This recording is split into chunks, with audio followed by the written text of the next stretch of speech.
ونشهد أن لا إله إلا الله وحده لا شريك له ونشهد أن سيدنا ونبينا مولانا محمدا عبده ورسوله أرسله الله بالحق بشيرا ونذيرا وداعيا إلى الله بإذنه وسراجا منيرا أما بعد فقد قال الله تعالى في كلامه القديم أعوذ بالله من الشيطان الرجيم بسم الله الرحمن الرحيم إنما يعمر مساجد الله من آمن بالله واليوم الآخر وأقام الصلاة وآتى الزكاة ولم يخش إلا الله وعسى أولئك أن يكونوا من المهتدين أجعلتم سقاية الحاج وعمارة المسجد الحرام كمن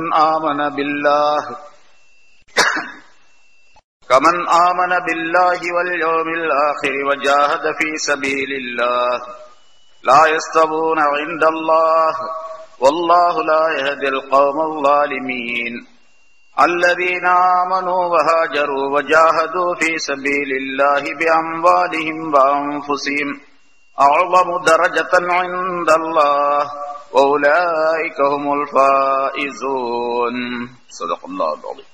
கண்ணியத்திற்குரிய பெரியோர்களே, சகோதரர்களே, அல்லாஹ் தஆலாவுடைய கிருபையால் 631வது வாரமாக தஃப்சீருடைய இந்த தொடர் பயான் இப்பொழுது ஆரம்பிக்கப்படுகிறது. இப்பொழுது வாசிக்கப்பட்ட இந்த ஆயத்துகளிலே மஸ்ஜிதுகளை, அல்லாஹுடைய மஸ்ஜிதுகளை நிர்வகிக்கக்கூடியவர்கள், அதை பராமரிக்கக்கூடியவர்கள் எப்படி இருக்க வேண்டும் என்பதை குறிப்பிடுகின்றார்.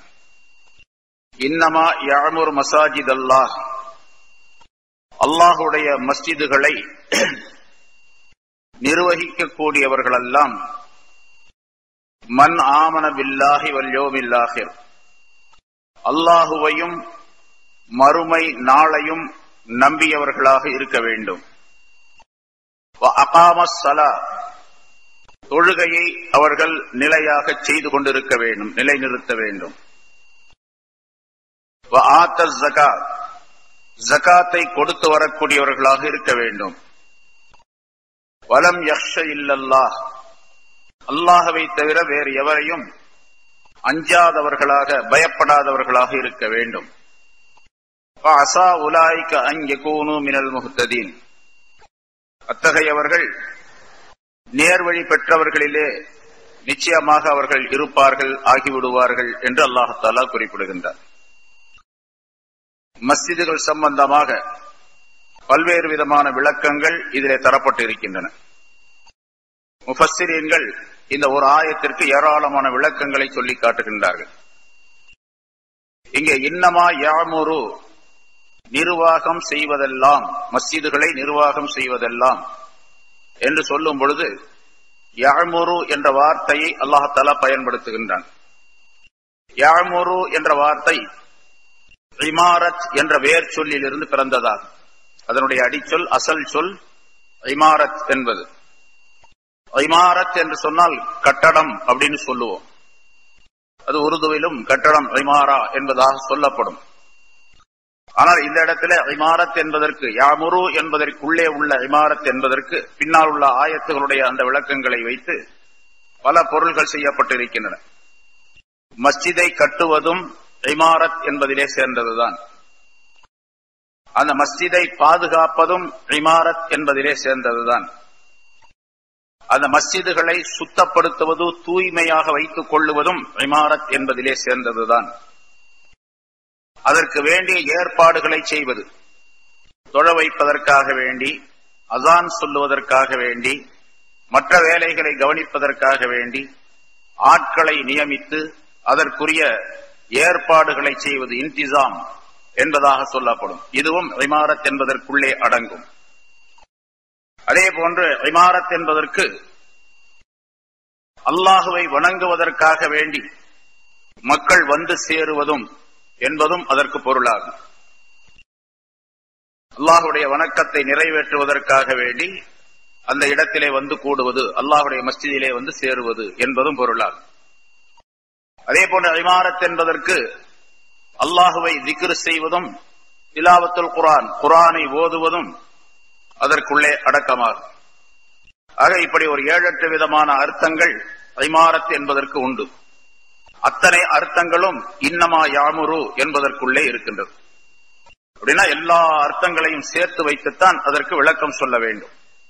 இன்னமா யாமுர் மசாஜித் அல்லாஹ், அல்லாஹுடைய மஸ்ஜிதுகளை நிர்வாகம் செய்பவர்கள் எல்லாம் எப்படி இருக்க வேண்டும் என்றால், இங்கே முதல் அர்த்தம் நிர்வாகிகள் என்று எடுத்துக் கொள்வோம்.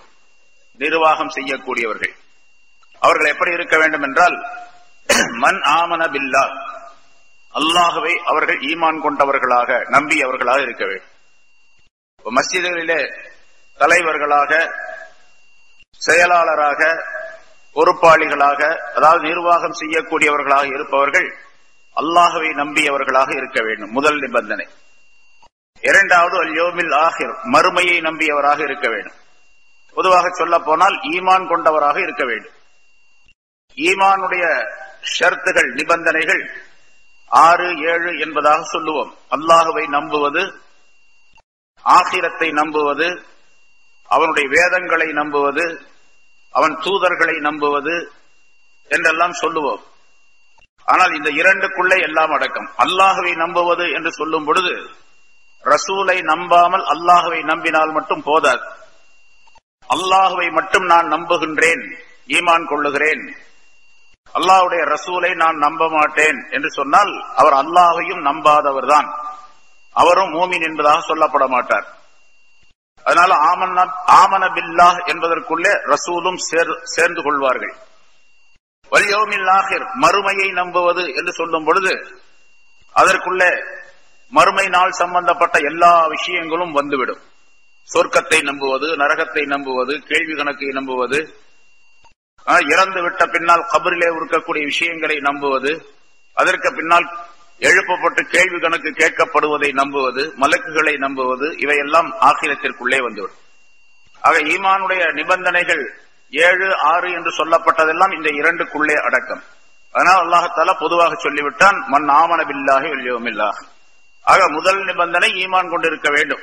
நிர்வாகிகளாக இருக்கக்கூடியவர்கள் மூமின்களாக, முஸ்லிம்களாக இருக்க வேண்டும், அல்லாஹ்வை நம்பி வாழக்கூடியவர்களாக இருக்க வேண்டும். முஷ்ரிக்குகளாக, காபிர்களாக, யூதர்களாக, கிறிஸ்தவர்களாக, மஜூசிகளாக, வேறு எந்த இனத்தவராகவும் எந்த மதத்தவராகவும் இருக்கக்கூடாது. எந்த மதத்தாரும் நிர்வாகத்திற்கு தகுதி இல்லாதவர்கள் என்பதை அல்லாஹ் குறிப்பிடுகின்றார். ஆக முதல் நிபந்தனை ஈமான் கொண்டிருக்க வேண்டும் என்று அல்லாஹ் தஆலா குறிப்பிடுகின்றார். ஏனென்று சொன்னால் அல்லாஹ் தஆலாவுடைய இந்த வீடு ஷிர்கை விட்டும் மனிதர்களை சுத்தப்படுத்துவதற்காக வேண்டி ஏற்படுத்தப்பட்ட வீடு. அல்லாஹுடைய வீடு இது ஷிர்கை விட்டும் மனிதர்களையும் மனித உள்ளங்களையும் சுத்தப்படுத்துவதற்காக ஏற்படுத்தப்பட்ட வீடு. ஒரு முஷ்ரிக்கான மனிதர் ஒரு மஸ்ஜிதுக்கு நிர்வாகியாக ஆக்கப்பட்டால் அவர் சொல்லுகின்றார், நான் இந்த இடத்திலே எந்த விதமான ஷிர்கான காரியங்களையும் செய்ய மாட்டேன், ஷிர்க் என்றால் எனக்கு பிடிக்காது, ஷிர்கான காரியங்களை செய்யக்கூடிய பழக்கம் என்னிடத்தில் இல்லை, நான் ஒரே கடவுள் ஒன்றே என்று நம்பக்கூடியவன் தான் என்றெல்லாம் அவர் சொல்லுகின்றார். ஆனால் ஈமான் கொள்ளவில்லை. ஈமான் கொள்ளுவது வேறு, கடவுள் ஒருவர் தான் என்று சொல்லுவது வேறு. எல்லா இந்துக்களும் அப்படித்தான் சொல்லுகின்றார்கள். ஒன்றே குலம் ஒருவனே தேவன் அப்படின்னு சொல்றாங்க. ஆனா சொல்லுவது என்பது வேறு, ஈமான் கொள்வது என்பது வேறு. ஈமானுக்கு என்ன நிபந்தனைகள் இருக்கின்றவோ அவை எல்லாம் சேர்த்து அவர் நம்பிக்கை கொண்டு நாவால் மொழிய வேண்டும். அதற்கு பேர் தான் ஈமான் என்பதாக சொல்லப்படும். அப்படி இல்லாமல் இருந்தால் அவர் ஈமானுக்குள்ளே வர முடியாது, மஸ்ஜிதுக்கு நிர்வாகியாக வர முடியாது. சரி, ஒரு முஷ்ரிக்கான மனிதர் அப்படி சொல்லுகின்றார், வெறுமனே நாவின் மூலமாக, நான் எந்த கோயிலுக்கும் போக மாட்டேன், அப்படி பழக்கமே கிடையாது எனக்கு, சின்ன வயதிலிருந்தே அந்த கோயில்லாம் எனக்கு தெரியாது என்றெல்லாம் சொல்லுகின்றார் என்று இருந்தாலும் கூட அவரை நிர்வாகியாக வைக்கக்கூடாது. ஏனென்று சொன்னால் அவர் ஈமான் கொள்ளவில்லை என்பது முதல் கருத்து, முதல் காரணம். இரண்டாவது, அவர் ஷிர்க் உடையவராக இருக்கின்ற காரணத்தால், ஷிர்க் வைத்து வணங்கவில்லை என்று சொன்னாலும் கூட ஷிர்க்கை விட்டு அவர் இன்னும் நீங்கவில்லை என்ற காரணத்தால் அந்த ஷிர்க்கை அல்லாஹ் தஆலாவுடைய வீட்டிலே கொண்டு வந்து நுழைத்து விடுவதற்கு காரணமாக அவர் ஆகிவிடுவார். ஆகவே அவரை வைக்கக்கூடாது என்பது பொருளாகும். சரி, அதே போல அடுத்து அல்லாஹ் தஆலா சொல்லுகின்றான், வஅகாமஸ் ஸலா, தொழுகையை நிலைநிறுத்தக்கூடியவராக அவர் இருக்க வேண்டும். தொழுகையை சரியாக செய்யக்கூடியவராக, மஸ்ஜிதுகளிலே நிர்வாகிகளாக இருக்கக்கூடியவர்கள் தொழுகையை பேணுதலாக நிரந்தரமாக செய்து வரக்கூடியவர்களாக, தொழுது வரக்கூடியவர்களாக இருக்க வேண்டும். தொழாதவர்களை மஸ்ஜிதுடைய முத்தவல்லியாக, செயலாளராக, உறுப்பினர்களாக போடவே கூடாது என்பதும் அல்லாஹ்தாலாவுடைய இந்த ஆயத்தினுடைய கருத்து. இல்ல ஹஜ்ரத், அவரை போட்டா அப்புறம் தொழுதுக்குவாரு அப்படின்னு சொல்றவங்களும் உண்டு. அவர் நிர்வாகியா போட்டுட்டாங்கன்னா மறுபடியும் தொழுதுக்குவார் வந்து அப்படின்னு சொல்லி. இங்க ஹஜ்ரத் ஒருத்தட்ட சொன்னாங்க, ஒரு பள்ளியாசல் ஒரு மஸ்ஜிதுக்கு அவங்க போகும்போது சொன்னாங்க அந்த மக்கள், ஹஜ்ரத் இங்க உள்ள நிர்வாகிகள் சில பேர் தொழுவ மாட்டேங்கிறாங்க, கொஞ்சம் சொல்லுங்க ஹஜ்ரத் அப்படின்னு. ஹஜ்ரத் சொன்னாங்க அவங்கள்ட்ட, தொழக்கூடியவர்களா பார்த்து முதல் நிர்வாகியா போடுங்க, தொழாதவரை கொண்டு வந்து போட்டுக்கிட்டு தொழுங்கன்னு சொல்றதை விட நீங்க தொழக்கூடியவர்களை பார்த்து முதல் நிர்வாகிய போட்டுங்க அப்படின்னு சொன்னாங்க. அது மாதிரி முதல்ல தொழக்கூடியவர் நிரந்தரமாக தொழுகை சம்பந்தப்பட்ட விஷயத்திலே முஹாஃபலத், தொழுகையை எப்படி தொழ வேண்டும் என்று அல்லாஹ் சொல்லி இருக்கின்றானோ, ரசூல் சொல்லி இருக்கின்றார்களோ அந்த முறைப்படி தொழக்கூடியவராக இருக்கின்றாரா என்பதை பார்த்து அவரை நியமனம் செய்ய வேண்டும் என்பது இதனுடைய விளக்கமாகும். இன்னும் சில பேர் சில இடங்கள்ல இருக்கிறாங்க, மஸ்ஜிதுக்கு முத்தவல்லியாகவோ அல்லது உறுப்பினராகவோ அதற்குரியவராக வருவதற்காக வேண்டி அடுத்த வருஷம் அந்த மஸ்ஜிதிலே தேர்தல் நடக்கின்றது அல்லது தேர்ந்தெடுக்க போகின்றார்கள் முத்தவல்லிகளை, உறுப்பினர்களை, நிர்வாகிகளை என்று சொன்னால் அவர் ஒரு 6 மாசத்துக்கு முன்னாலே தொழ ஆரம்பிச்சிடுவார். தொழுதுகிட்டே இருப்பார், ஒரு 6 மாசமா தொழுதுகிட்டே இருப்பார். இவர் தொழுகிறார், ஆக இவர் நல்ல மனுஷர், இப்ப வந்து தொழ ஆரம்பிச்சிட்டார், அதனால இவரை போட்டுடலாம் அப்படின்னு சொல்லிட்டு அவரை நிர்வாகியா போட்டுட்டாங்க, முத்தவல்லியாகவோ அல்லது வேறு பதவியில அவர் போட்டுட்டா போட்டதோடு நின்றுவார், அதோட ஸ்டாப் ஆயிடும், அதுக்கு பின்னால வர மாட்டார். இப்படி எல்லாம் நடந்து கொண்டிருக்கக்கூடிய நிலை இது நம்ம நாட்டில் பார்க்கணும். அதனால முதல்ல பாபந்தியாக தொழுகையை பேணுதலாக தொழுது வரக்கூடியவராக இருக்க வேண்டும். அதனால அல்லாஹ்தாலா குர்ஆன்ல பொதுவாக தொழக்கூடிய விஷயத்தை பற்றி சொல்லும் பொழுது அகீமுஸ்ஸலா, தொழுகையை நிலை நிறுத்துங்கள் என்றுதான் சொல்லுகின்றான் அல்லாஹ்தாலா. தொழுகையை தொழுங்கள் என்பதாக சொல்லவில்லை. தொழுகையை நிலை நிறுத்துதல் என்பது அவர் எப்பொழுது பருவமடைந்தாரோ, பாலிகானாரோ அந்த நேரத்திலிருந்து மௌத்து வரைக்கும் தொழ வேண்டும். அதுக்கு பிறகுதான் இகாமுஸ் ஸலா, தொழுகையை நிலை நிறுத்துதல் என்பதாக சொல்லப்படும். அந்த தன்மை உடையவராக முதலாவதாக தேர்ந்தெடுக்க, முதல்ல ஈமான் இருக்க வேண்டும், இரண்டாவது தொழுகை இருக்க வேண்டும். ஜகாத்தை கொடுத்து வரக்கூடியவராக அவர் இருக்க வேண்டும். இதெல்லாம் கட்டாய கடமைகள் இல்லையா? ஈமான் கொள்ளுவது, தொழுவது, ஜகாத்து கொடுப்பது கட்டாய கடமை. கட்டாயமான கடமையை, தன் மீது விதியாக்கப்பட்ட கட்டாயமான கடமையை செய்யாத ஒரு மனிதர் முத்தவல்லியாகவோ உறுப்பினராகவோ நிர்வாகியாகவோ போடப்படும் பொழுது கடமை அல்லாத காரியத்திலே அலட்சியம் காட்டக்கூடியவராக ஆகிவிடுவார். மஸ்ஜிதை பராமரிப்பது, மஸ்ஜிதுடைய சொத்துக்களை பராமரிப்பது, மஸ்ஜித் சம்பந்தப்பட்ட பல்வேறு விஷயங்களை பார்ப்பது, கவனிப்பது, இதுவெல்லாம் தொழுகையை விட கொஞ்சம் கம்மியானதுதான், ஜகாத்தை விட குறைவானதுதான், ஈமானை விட கம்மியானதுதான்.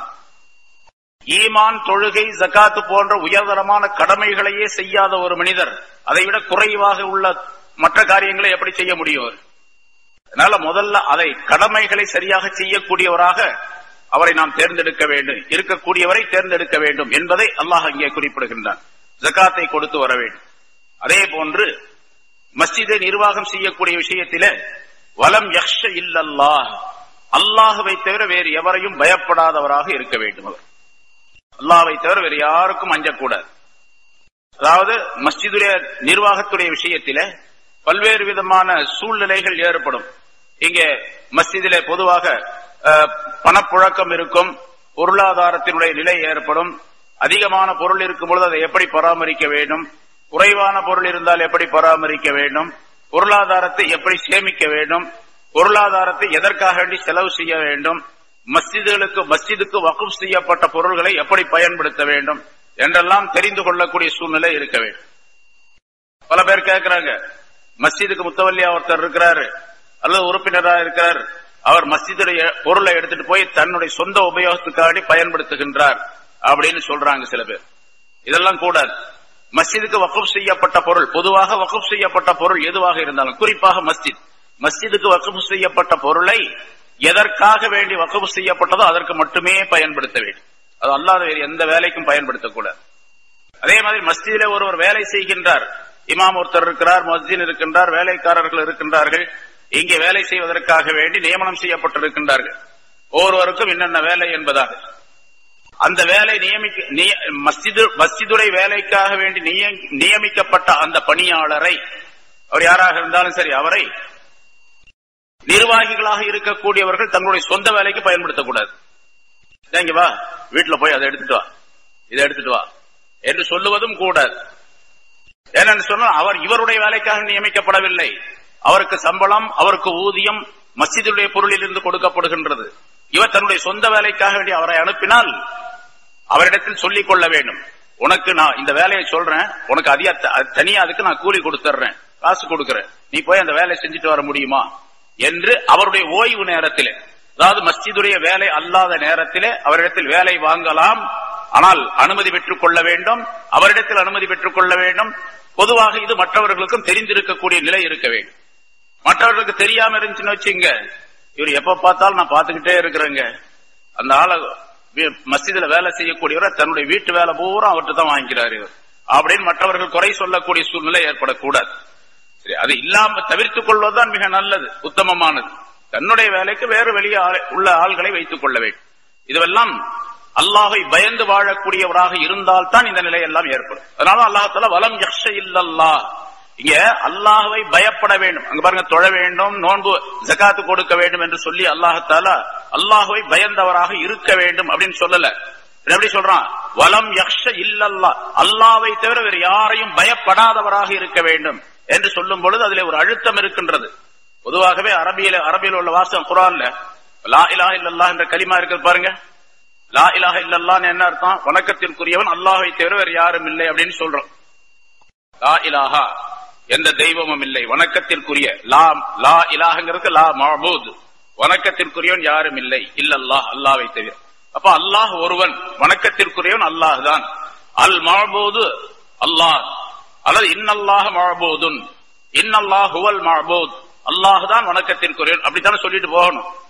அப்படி சொன்னா கரெக்டா இருக்கும். இன்னல்லாஹ் ஹுவல் மஅபூத், இன்னல்லாஹ லஹுவல் மஅபூத் என்றாலும் அழுத்தமாக சொல்லலாம், எப்படி வேண்டுமானாலும். அப்படி அல்லாஹ் தஆலா சொல்லல. லா இலாஹ இல்லல்லாஹ் என்று சொல்ல சொல்லி இருக்கின்றான். லா இலாஹ இல்லல்லாஹ் என்ற அந்த கலிமாவிலே அல்லாஹ்வை தவிர வேற யாரும் வணக்கத்திற்குற உலகத்துல எந்த சக்தியும் கிடையாது, எந்த பொருளும் கிடையாது, எந்த மனிதரும் கிடையாது, எந்த மலக்கும் கிடையாது, எந்த விதமான பொருளும் எந்த விதமான சக்தியும் இந்த வணக்கத்திற்குரியவர்களாக ஆக முடியாது என்பதை வலியுறுத்தி சொல்வதற்காக வேண்டி அந்த வாசகம் அமைக்கப்பட்டிருக்கின்றது. இது அரபியில உள்ள மிகச் சிறப்பான ஒரு அமைப்பு, ஒரு வாசக அமைப்பு.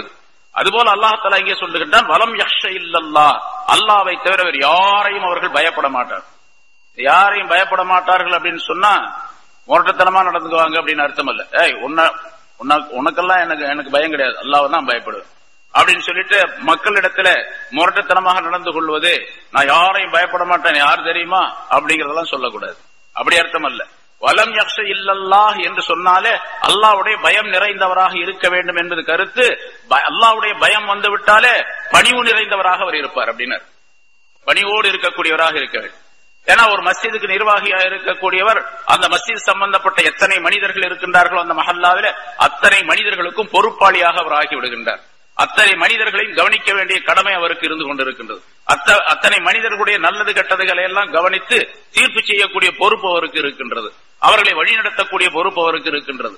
ஆகவே அவர் அல்லாஹ்வை தவிர வேறு யாரையும் பயப்படாமல் அல்லாஹ் மட்டுமே பயந்து அல்லாஹ்வுடைய கட்டளைகளை இந்த மஸ்ஜிதுகளிலே மக்கள் செய்வதற்காக வேண்டி, மக்கள் தொழுகை, நோன்பு, ஜகாத்து போன்றவற்றை மஸ்ஜிதிலே நிறைவேற்றுவதற்காக வேண்டி, மஸ்ஜிதிலே ஜிக்ரு, திலாவத்துல் குர்ஆன் ஆகியவை நிறைவேறுவதற்காக வேண்டி என்னென்ன வேலைகளை செய்ய வேண்டுமோ அந்த வேலைகளை அல்லாஹ்வுக்கு பயந்து அவர் செய்யக்கூடியவராக இருக்க வேண்டும் என்பது பொருளாகும். அஸா உலாயிக அன் யகூனு மினல் முஹ்ததீன், இத்தகையவர்கள் நிச்சயமாக, இந்த அஸா அப்படிங்கிற வார்த்தை ஆலிம்களுக்கு தெரியும், பொதுவாக இப்படி இருக்கலாம், இப்படி இருக்கக்கூடும் அப்படிங்கறதுக்காக வரும். இருக்கலாம் என்பதற்காக வரக்கூடிய ஒரு வார்த்தை அஸா என்பது. அஸா ஐன் சீன் அஸா, அது ஐன் சீன் அஸா. ஆனா அல்லாஹ் தஆலாவுடைய விஷயத்திலே குர்ஆன்ல சொல்லப்பட்ட அல்லாஹ் சம்பந்தப்பட்ட விஷயம் வந்தால் அந்த அஸா என்பது தஹ்கீகை குறிக்கும், அதாவது உறுதியான நிலையை குறிக்கும். அஸா உலாயிக, நிச்சயமாக அத்தகையவர்கள் அன் யகூனு முஹ்ததீன் மினல் முஹ்ததீன், அவர்கள் நேர்வழி பெற்றவர்கள் உள்ளவர்களாக நிச்சயமாக ஆகிவிடுவார்கள் என்பதாக பொருளாகுகிறது. இந்த காரியங்களை செய்யக்கூடியவர்கள், அந்த இந்த தன்மைகள் உடையவர்கள் மஸ்ஜிதுக்கு நிர்வாகிகளாக வந்துவிட்டால் அந்த நிர்வாகிகள் அல்லாஹ்வுடைய நேர்வழி பெற்றவர்களாக நிச்சயமாக ஆகிவிட முடியும் என்று அல்லாஹ் தஆலா குறிப்பிடுகின்றார். ஆக மஸ்ஜித் சம்பந்தப்பட்ட விஷயத்தை அல்லாஹ் தஆலா இதிலே குறிப்பிட்டு மஸ்ஜிதுகளை நிர்வாகம் செய்யக்கூடியவர்கள் இப்படித்தான் இருக்க வேண்டும் என்று அல்லாஹ் தஆலா குறிப்பிடுகின்றார். அதில் குறிப்பாக மூமின்களாக இருக்க வேண்டும், முஸ்லிம்களாக இருக்க வேண்டும் என்பது ஷர்தான் முதல் நிபந்தனையாகும். ஆனா நிறைய பாக்குறோம், இந்த நிபந்தனைகள் எல்லாம் இல்லாததின் காரணமாகத்தான் பல மஸ்ஜிதுகளிலே குழப்பங்கள் ஏற்படுகின்றன. நிறைய மஸ்ஜிதுகளை நாம் பார்க்கின்றோம், பித்னாக்கள், குழப்பங்கள், அங்கே சரியான நிர்வாகம் இல்லை, அவர் அப்படி நடக்கிறாரு இப்படி நடக்கிறாரு என்று மக்கள் எல்லாம் குறை சொல்லுவதற்கு காரணம் இந்த 4 ஷர்த்து. ஈமான் முதல் ஷர்த்து. ஈமான்ல 2 நிலைகளை அல்லாஹ் சொல்லி காட்டுகின்றான். ஒன்னு அல்லாஹ்வை நம்புவது, இன்னொன்று ஆகிரத்தை நம்புவது. அந்த 2ஐயும் 2ஆக எடுத்துக்கொண்டால் 5 நிபந்தனைகள் வரும். அல்லாஹ்வை நம்புவது, ஆகிரத்து மறுமையை நம்புவது 2, தொழுகையை நிறைவேற்றுவது, தொழுகையை நிலையாக தொழுது வருவது, ஜகாத்து கொடுப்பது 4, அல்லாஹ்வை தவிர வேறு யாரையும் பயப்படாமல் இருப்பது 5 நிபந்தனைகள். இந்த 5 நிபந்தனைகள் உள்ளவர் தான் மஸ்ஜிதுக்கு நிர்வாகியாக வர முடியும். வந்தால் அவர்கள் மிகப்பெரிய நேர்வழி பெற்றவர்களாக ஆகிவிடுவார்கள். எந்த விதமான குறையும் இல்லாமல் நிர்வாகம் நடந்து கொண்டிருக்கும் என்பதாக பொருளாகும். சரி, இதெல்லாம் இல்லாம இதுக்கெல்லாம் என்ன வேணும்? இன்னொரு கருத்தும் கூட இருக்கின்றது. இல்ல, உலமாக்கள் சொல்லுவார்கள், பயப்படுதல் அப்படிங்கிறதுக்கு அரபில பயந்து கொள்ளுதல் அப்படிங்கிறதுக்கு ஹவுஃப் என்பதாக சொல்லப்படும். உருதுலையும் கூட ஹவுஃப்ங்கிற வார்த்தை உண்டு, சொல்லுவது பயம் அப்படிங்கிறது. குர்ஆன்ல நிறைய இடங்கள்ல ஹவுஃப் என்று வருகின்றது. ஹவுஃப்னா பயம்னு அர்த்தம். குர்ஆனுடைய முஹாவரால ஹஷ்யத் என்று ஒரு வார்த்தை இருக்கின்றது, அதுக்கும் பயம் அப்படின்னு தான் அர்த்தம். ரஹ்பத் என்று ஒரு வார்த்தை இருக்கின்றது, அதுக்கும் பயம் தான் அர்த்தம். ஹைபத் என்று ஒரு வார்த்தை இருக்கின்றது, அதுக்கும் பயம் தான் அர்த்தம். வஜல் என்று ஒரு வார்த்தை இருக்கின்றது, அதற்கும் பயம்னு அர்த்தம். இதுல 4 வார்த்தைகள் குர்ஆன்லயே வருது. வஜல் என்ற வார்த்தையும் வருகின்றது, ஹஷ்யத் என்ற வார்த்தையும் வருகின்றது, ஹவுஃப் என்ற வார்த்தையும் வருகின்றது, ரஹ்பத் என்ற வார்த்தையும் வருகின்றது, குர்ஆன்ல வருது. இந்த இடத்துல இந்த 4-5 விதமான வார்த்தைகளிலே அல்லாஹ் தஆலா பயம் என்பதற்கு இந்த இடத்துல பயன்படுத்தி இருக்கக்கூடிய வார்த்தை. ஏன்னா அல்லாஹ் தஆலா மிகப்பெரிய அறிவாளி, பரிபூர்ணமான அறிவு பெற்றவன். அவனுடைய அறிவுக்கு நிகராக எந்த அறிவும் கிடையாது. உலகத்தில் உள்ள எல்லா அறிவுகளையும் கொடுத்தது அவன்தான். அப்படிப்பட்ட மிகப்பெரிய அறிவாளியாக அல்லாஹ் தஆலா ஒரு வார்த்தையை சொல்லுகின்றான் என்று சொன்னால் அந்த வார்த்தைக்குள்ளே பல கருத்துகள் இருக்கும், பல ஞானங்கள் இருக்கும். அதனால இங்கே அல்லாஹ் தஆலா இன்னமா யஹாஃபுல்லாஹ் வலம் யக்ஷ இல்லல்லாஹ் என்ற இடத்துல வலம் யஹஃப் இல்லல்லாஹ் என்று சொல்லவில்லை. பயப்பட அவர்கள் அல்லாஹ்வை தவிர வேறு யாரையும் பயப்பட மாட்டார்கள் அப்படிங்கிறது இப்படின்னு சொல்லலாம். வலம் யஹஃப் இல்லல்லாஹ் அப்படின்னு சொல்லலாம். அப்படி சொல்லல அல்லாஹ் தஆலா. வலம் யக்ஷ இல்லல்லாஹ், ஹஷ்யத் என்ற வார்த்தையிலிருந்து வந்த யக்ஷா என்ற வார்த்தையை அல்லாஹ் இங்கே குறிப்பிடுகின்றான். ஹஷ்யத் அப்படிங்கிறதுக்கு கருத்து என்னன்னு கேட்டா, மார்க்க அறிவுடன் கூடிய பயம் என்று அர்த்தம். மார்க்க விளக்கத்துடன் கூடிய பயம். நிர்வாகிகளாக இருக்கக்கூடியவருக்கு அல்லாஹ்வுடைய பயம் இருக்க வேணும். ஆனா மார்க்க அறிவும் இருக்க வேண்டும். ஷரியத் சம்பந்தப்பட்ட அறிவும் அவரிடத்தில் இருக்கணும். அறிவில்லாமல், மார்க்க அறிவில்லாமல் பயம் மட்டும் இருந்தாலும் கூட தப்பு செய்யக்கூடிய சூழ்நிலை ஏற்பட்டுவிடும். இல்ம் இல்ல, மார்க்க சம்பந்தப்பட்ட இல்ம் இல்ல. இது வக்ஃபுடைய பொருளாச்சே, இது அடுத்தவருக்கு கொடுக்கலாமா, நாம் உபயோகப்படுத்தலாமா, இதை எதற்காக வேண்டி உபயோகப்படுத்தலாம் என்ற இல்ம் இருக்க வேண்டும் அவரிடத்தில். அப்படி இல்மு இல்லாதவராக இருந்தால் இல்மு உடையவரிடத்தில் கேட்டு அந்த இல்மை உண்டாக்கி கொள்ள வேண்டும். அவருக்கு பேர் தான் ஹஷ்யத் இருக்கக்கூடியவர் என்பதாக பொருளாகும். வலம் யக்ஷ இல்லல்லாஹ் என்று சொன்னால் மார்க்க அறிவுடன் கூடிய பயம் அவருக்கு இருக்க வேண்டும். அல்லாஹ்வை தவிர அந்த பயத்தை வேறு எவர், அந்த பயம் அவரிடத்தில் கட்டாயமாக இருக்க வேண்டும். அல்லாஹ்வை தவிர வேறு யாரையும் அந்த விஷயத்திலே பயப்பட மாட்டார் என்பதாக பொருளாகும். அப்படி ஏராளமான விளக்கங்கள் இதற்குள்ளே இருக்கின்றன. சரி, இப்போ ஈமான் கொண்டவர் மட்டுமே இப்படி இருக்க வேண்டும் என்று சொல்லும்போது, அப்ப காபீரானவர்கள் மற்ற வேலைகளுக்கு உபயோகப்படுத்தலாம், நிர்வாகத்துக்கு வரக்கூடாது. நிர்வாகம் முதல்ல சொல்லப்பட்ட 7 அர்த்தம் சொன்ன பாருங்க, அதுல எதுக்கும் வரக்கூடாது. இன்னமா யாமுரு மசாஜித் அல்லாஹ் அப்படிங்கிறது யாமுரு இமாரத் என்ற வார்த்தையிலிருந்து வந்தது. அதுக்கு கட்டடம் சம்பந்தப்பட்ட விஷயங்கள், இதை பாதுகாப்பது, சுத்தம் செய்வது, இப்படி எல்லாம் சொன்ன பாருங்க. இந்த விஷயங்களிலே நிர்வாகிகளாக வரக்கூடியவர்களுக்கு மட்டுமே, அவர்கள் மட்டுமே இந்த 5 விதமான நிபந்தனைகள் உடையவர்களாக இருக்க வேண்டும். சரி, கட்டடம் கட்டுறாரு ஒருத்தர், மஸ்ஜிதுடைய கட்டடத்தை கட்டுகின்றார், அவரும் மோமினாத்தா இருக்கணும். முஸ்லிம் அல்லாதவர் மஸ்ஜிது கட்டக்கூடாது அப்படின்னு சொன்னா ஒரு கட்டணம் கூட வராது. முஸ்லிம் அல்லாதவங்க தானே பெரும்பாலும் கட்டடம் கட்டுறாங்க. அப்ப அந்த நிர்வாகம் அப்படிங்கறதுல மஸ்ஜிதுக்குள்ளே உள்ள நிர்வாகம் என்பதில் தான் இந்த 5 விதமான நிபந்தனைகள் உடையவர்களாக இருக்க வேண்டும். கட்டடம் கட்டுறதோ அல்லது அதை சுத்தம் செய்வதோ அல்லது வேறு விதமான பராமரிப்புகளை ஏற்படுத்துவதோ இதுவெல்லாம் மூமின் அல்லாதவர்கள் செய்யலாம் என்பது பொருளாகும். அதனால இமாரத் அப்படிங்கிறதுக்கு இன்னொரு விதத்தில இன்னமா யாமூர் மசாஜிதுல்லாஹ் அப்படிங்கிறதுக்கு இன்னொரு விதத்தில ரெண்டு விதமான கருத்துக்கள் சொல்லப்பட்டிருக்கின்றன. அதாவது மஸ்ஜிதினுடைய நிர்வாகம் சம்பந்தப்பட்ட விஷயங்கள் ஒன்று, இது அதனுடைய பராமரிப்புகள், அங்கு இருக்கக்கூடிய இபாதத் சம்பந்தப்பட்ட விஷயங்கள், இவற்றை நிர்வாகம் செய்வது. இன்னொன்று கட்டடம் கட்டுவது, அதை பராமரிப்பது, அதை சுத்தமாக வைத்துக் கொள்வது, அதற்கு தேவையான விஷயங்களை கவனிப்பது, இவையெல்லாம் வெளித்தோற்றமான விஷயங்கள். இந்த வெளித்தோற்றமான விஷயங்களிலே முஸ்லிம் அல்லாதவர்களை மூமின் அல்லாதவர்களை பயன்படுத்திக் கொள்ளலாம் என்பதும் இதற்குரிய விளக்கமாக சொல்லப்பட்டிருக்கிறது. உலமாக்கள் இந்த ஹதீஸுன் இந்த ஆயத்தினுடைய விளக்கத்திலே குறிப்பிடுகின்றார்கள், வலில் முஸ்லிமீன அன் யக்பலு மினல் காஃபிரி மஸ்ஜிதன் பனாஹு காஃபிருன் அவ் அவ்ஸா பிபினாஇஹி அவ் தர்மீமிஹி இதா லம் யகுன் ஃபீ தாலிக வரருன் தீனியுன் வலா சியாசியுன். அதாவது ஒரு காஃபிரிடத்திலிருந்து ஒரு மஸ்ஜிதை கட்டி தருவதாக அவர் சொல்லுகின்றார் என்று சொன்னால் அவரிடத்திலிருந்து அதை ஏற்றுக்கொள்ளலாம். ஒரு முஸ்லிமுக்கு அது கூடும். ஒரு காஃபிரானவர் ஒரு மஸ்ஜிதை கட்டி தருகின்றேன் என்று சொல்லுகின்றார், அல்லது மஸ்ஜிதுக்காக வேண்டி ஏதாவது பொருள் தருவதாக சொல்லுகின்றார், அதை ஏற்றுக்கொள்வது கூடும். அதை பழுது பார்த்து தருவதாக சொல்லுகின்றார், அதை ஏற்றுக்கொள்வதும் கூடும். ஆனால் அப்படி அவரிடத்திலிருந்து பெறக்கூடிய நேரத்தில் சில நிபந்தனைகளை கவனிக்க வேண்டும். அவர் கொடுக்கக்கூடிய பொருள் ஹராம் அல்லாததாக இருக்க வேண்டும். ஹராமான சம்பாத்தியமாக இருக்கக்கூடாது. ஹராமான சம்பாத்தியமாக இருந்தால் அது காபிரிடத்திலிருந்து மட்டுமல்ல முஸ்லிம்களிடத்திலிருந்தும் பெறக்கூடாது, இல்லையா? ஹராமான பொருளாக இருந்தால் மஸ்ஜிதுடைய செலவுகளுக்காக வேண்டி, பராமரிப்புக்காக வேண்டி, கட்டுமானத்திற்காக வேண்டி முஸ்லிம்களிடத்திலிருந்தும் பெறக்கூடாது, அதுவும் ஹராம். காபிர்களிடத்திலிருந்து தாராளமாக அது பெறக்கூடாது என்ற சட்டம் அது முன்னிலைப்படுத்தப்படும். ஒரு விஷயம், அதாவது ஹராமான பொருளாக இருக்கக்கூடாது. இரண்டாவது, அப்படி ஒரு காபிரான மனிதர் பொருள் கொடுப்பதின் காரணமாக அல்லது ஒரு மஸ்ஜிதை கட்டி கொடுப்பதின் காரணமாக தீன் சம்பந்தப்பட்ட எந்த இடையூறும் ஏற்படக்கூடாது. அவர் கட்டடம் கட்டி கொடுக்கிறாரு அல்லது ஏதாவது பொருள் கொடுக்கிறாரு, அதை கொடுத்ததின் காரணமாக அவர் நிர்வாகத்தில் தலையிடுகின்றார்.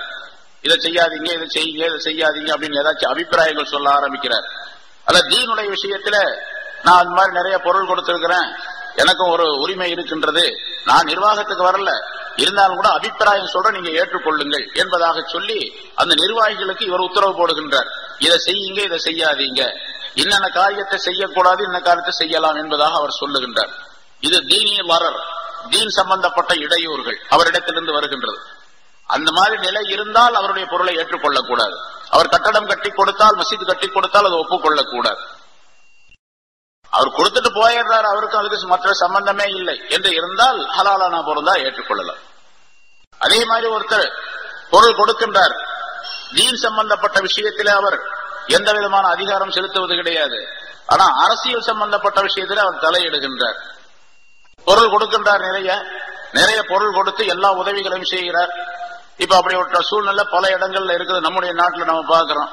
மஸ்ஜிதுக்காக வேண்டி இந்த மாதிரி உதவிகளை எல்லாம் நிறைய செஞ்சுட்டு எங்க கட்சிக்காரருக்காக வேண்டி நீங்க ஓட்டு போடணும், ஓட்டு போட வேண்டும் என்று உங்களுடைய மஸ்ஜிதுகளில் இருக்கக்கூடிய இமாம்களிடத்தில் சொல்லி ஜும்மாவில் சொல்லுங்க, பிரச்சாரம் செய்ய சொல்லுங்க, வலியுறுத்தி சொல்லுங்க என்பதாகவெல்லாம் அவருடைய தலையீடு, அரசியல் தலையீடு ஏற்பட்டு விடுகின்றது.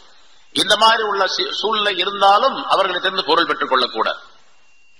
ஆக தீன் சம்பந்தப்பட்ட தலையீடோ இடையூறோ அல்லது அரசியல் சம்பந்தப்பட்ட தலையீடோ இடையூறோ ஏற்பட்டால் அப்பொழுது செய்யக்கூடாது. அது அல்லாத மற்ற எந்த நிலை இருந்தாலும் சரி, அவர்கள் கொடுத்துட்டு போயிடுறாங்க என்று இருந்தால் அதை பெற்றுக் கொள்வதற்கு அனுமதி உண்டு என்பதும் இந்த ஆயத்தின் மூலமாக பெறப்படக்கூடிய கருத்தாகும். அதிகாரம் செலுத்தக்கூடாது அவர், அதான் கருத்து. சரி, இன்னொரு கருத்து, இன்னமா யாமுரு மசாஜித் அல்லாஹ், மஸ்ஜிதுகளை நிர்வகிக்கக்கூடியவர்கள் இப்படித்தான் இருக்க வேண்டும், மஸ்ஜிதுடைய நிர்வாகம் என்பது இப்படித்தான் இருக்க வேண்டும் என்று சொல்லும் பொழுது, இங்கே தொழுகை நடைபெறுவது, அதே மாதிரி தொழுகை சம்பந்தப்பட்ட விஷயங்களுக்காக வேண்டியுள்ள இல்மை கற்றுக் கொடுப்பது, அல்லது தீன் சம்பந்தப்பட்ட இல்மை கற்றுக் கொடுப்பது, அல்லாஹுடைய ஜிக்ர் நடைபெறுவது, அல்லாஹுடைய குர்ஆனை ஓதுவது, திலாவத்துல் குர்ஆன் ஆகியவை எல்லாம் இந்த மஸ்ஜிதிலே நடைபெறுவதற்காக வேண்டி வேலைகளை செய்வது, இதுவும் அந்த இமாரத் என்பதற்குள்ளே அடங்கும்.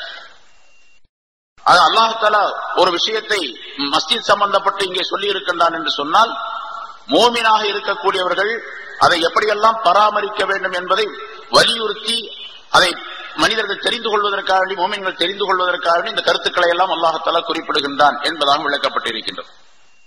மிக முக்கியமாக மற்றொரு கருத்து, இங்கு உலமாக்கள் நிறைய முஃபஸ்ஸிரீன்கள் எழுதுகின்றார்கள்,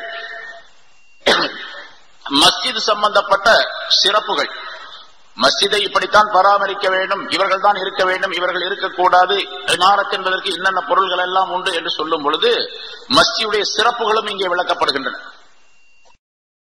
மஸ்ஜிதை பற்றி சிறப்புகள் ஏராளமாக சொல்லப்பட்டிருக்கிற ஹதீஸ்கள் நிறைய இருக்கின்றது. ரசூலுல்லாஹி ஸல்லல்லாஹு அலைஹி வஸல்லம் அவர்கள் மஸ்ஜிதை பற்றி நிறைய விஷயங்களை சொல்லி காட்டுகின்றார்கள்.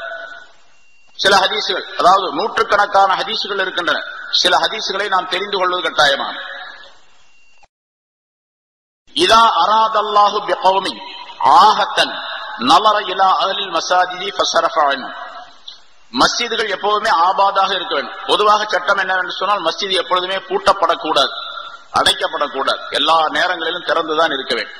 ஆனா நம்ம இப்ப காலத்துடைய நிலையை கருதி, காலத்தினுடைய சூழ்நிலையின் காரணமாக பூட்டி வைக்கிறோம். பூட்டி வைக்கிறதா நல்லது அப்படின்னு இருக்குது இப்போ. அசல் சட்டம் என்னவென்று சொன்னால், எப்பொழுதுமே பூட்டக்கூடாது. எப்பொழுதுமே பூட்டப்படக்கூடாது என்று சொன்னால், எப்பொழுதுமே அது இபாதத்து நடைபெற்றுக் கொண்டே இருக்க வேண்டும், 24 மணி நேரம். மஸ்ஜித் நபவியில எப்ப பார்த்தாலும் ஜனங்க இருந்துகிட்டே இருப்பாங்க, எப்பொழுது பார்த்தாலும் சஹாபாக்கள் இருந்து கொண்டே இருப்பார்கள். இரவு நேரத்திலோ பகல் நேரத்திலோ அது அப்படிங்கிற பாகுபாடெல்லாம் கிடையாது. எந்த நேரத்தில் போனாலும் சரி அங்க மனிதர்கள் இருந்து கொண்டிருப்பார்கள். இப்போ நம்ம ஹரம்ல பாக்குற மக்காவுடைய மதீனாவுடைய ஹரம்ல பூட்டப்படுகின்றது என்று சொன்னால், அதற்கும் சில காரணங்களை வைத்துத்தான் அங்கே பூட்டுகின்றார்கள். ரமலான் மாசத்துல பூட்டுறது கிடையாது.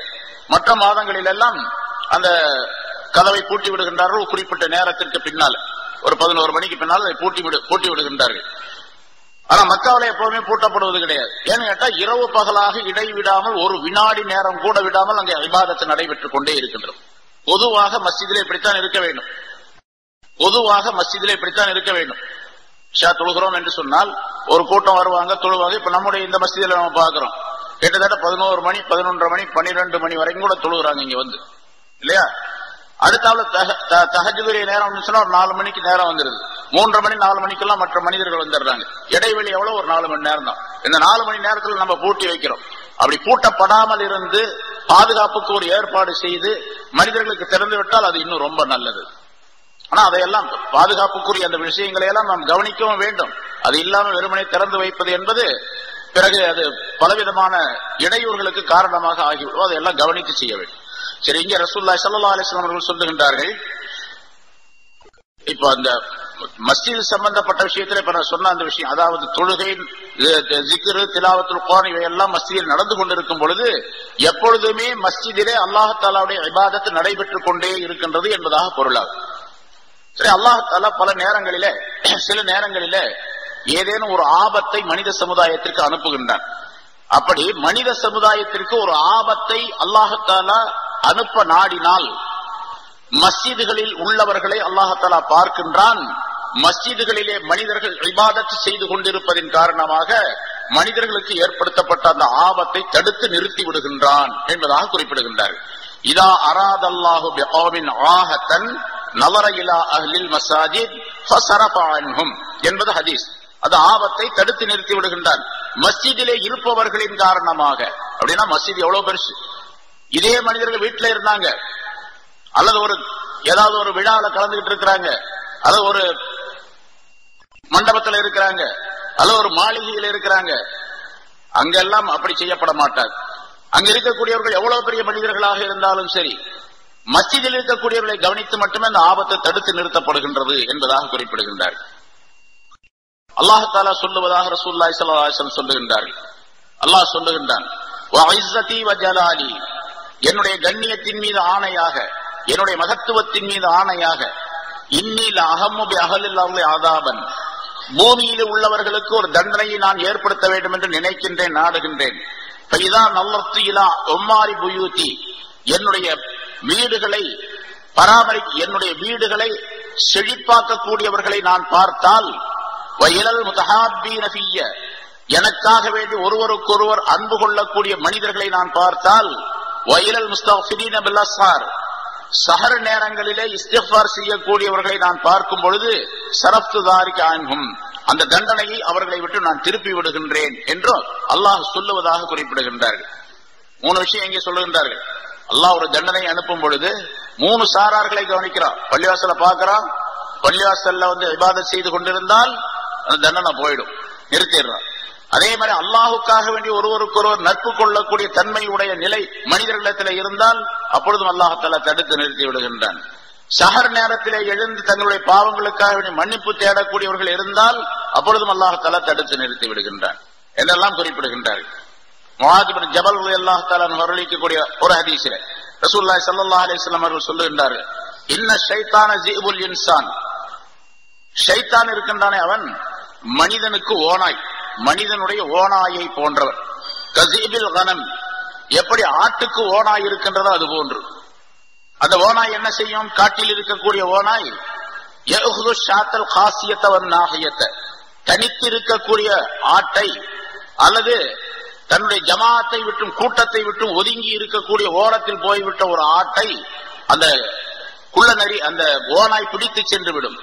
அதுபோன்று மனிதன் மஸ்ஜிதை விட்டு வெளியே தனித்து போய்விட்டால், ஜமாத்தை விட்டும் தனித்து போய்விட்டால், மஸ்ஜிதை விட்டு வெளியே போய்விட்டால், அதாவது மஸ்ஜிதுக்கு வருவதே இல்லை அப்படின்னு அர்த்தம்.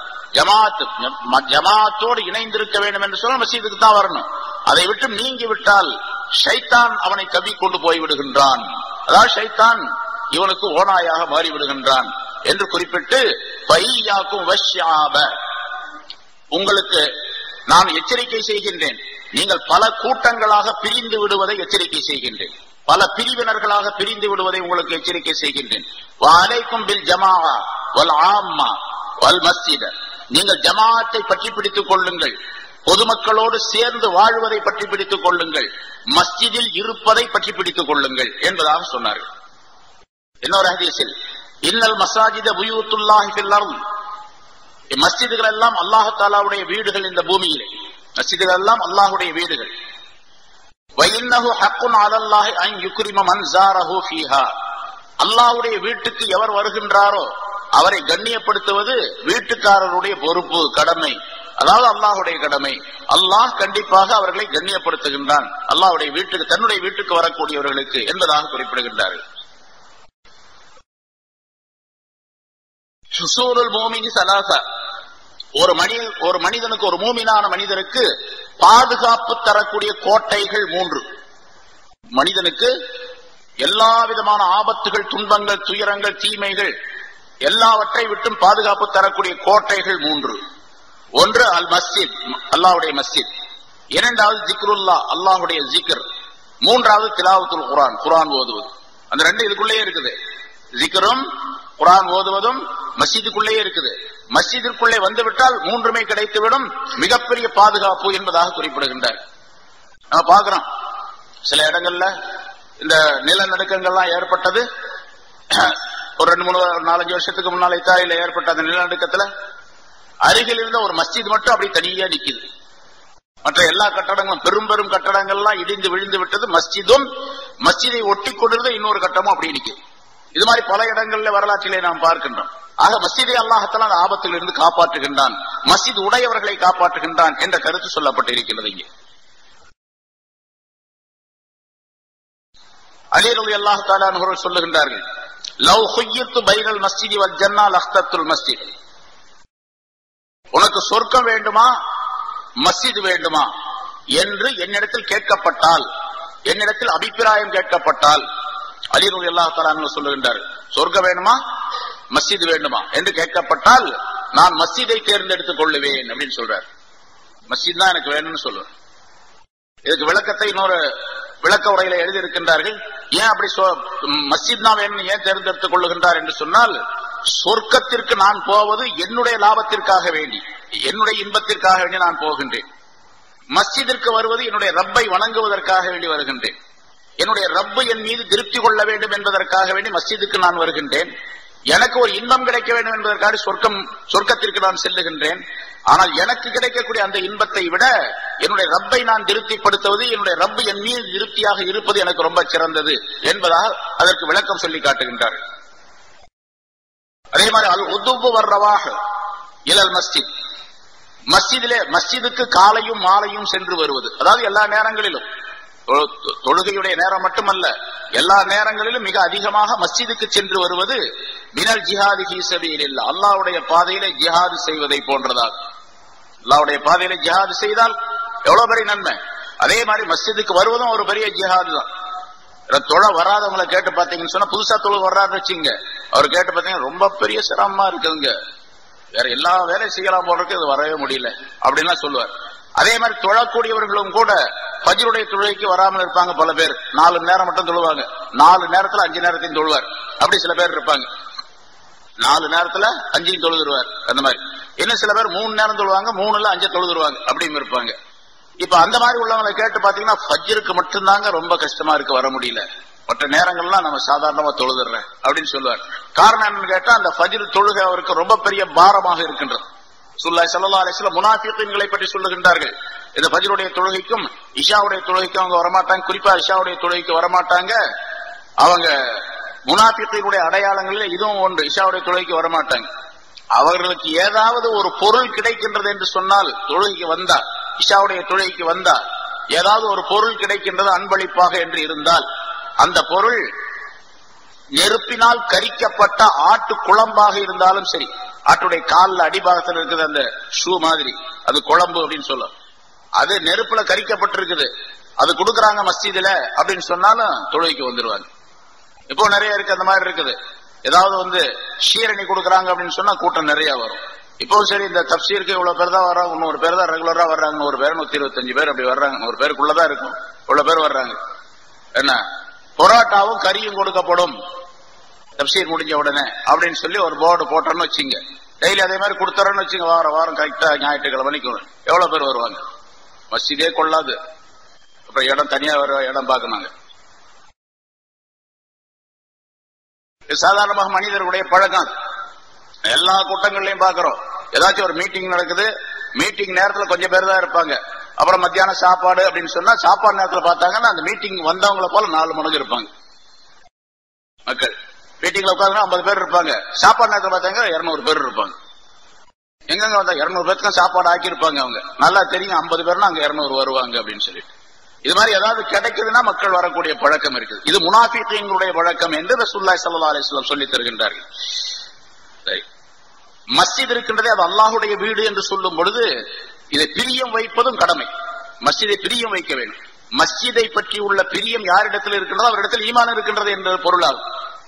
ஸல்லல்லாஹு அலைஹி வஸல்லம் மற்றொரு ஹதீஸிலே சொல்வார், அல்லஃபல் மஸ்ஜித அல்லஃபஹுல்லாஹு தஆலா, எவர் ஒருவர் மஸ்ஜிதை பிரியம் வைக்கின்றாரோ அவரை அல்லாஹ் பிரியம் வைப்பான். மஸ்ஜிதை பிரியம் வச்சா அல்லாஹ்.